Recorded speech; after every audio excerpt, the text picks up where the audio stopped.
हो, जागा वाटप करताना उशीर झाला, त्याच्यामुळे विधानसभेत फटका बसला असं वाटतंय का?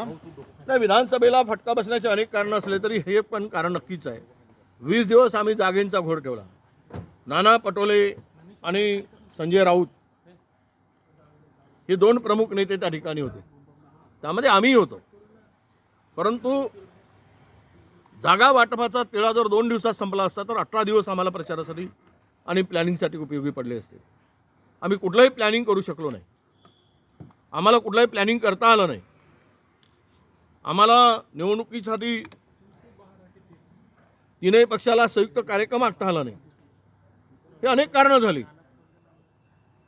त्यामुळं मला वाटतं हे एक मुख्य कारण आहे की जागा वाटपांचा घोळ आणि घालवलेला वेळ याचाही फटका नक्की बसलेला आहे. हो, सर, थांबणार आहे.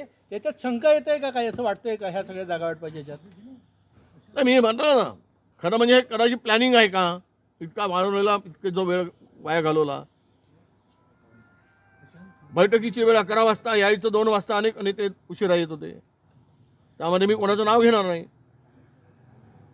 आणि यामुळं हा बैठकांचा वेळ लांबत गेला.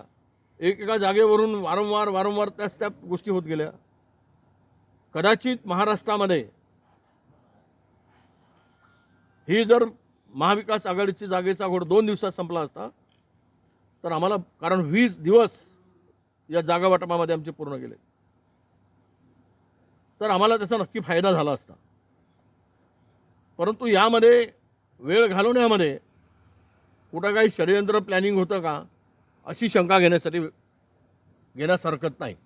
हो, थँक्यू भाऊ.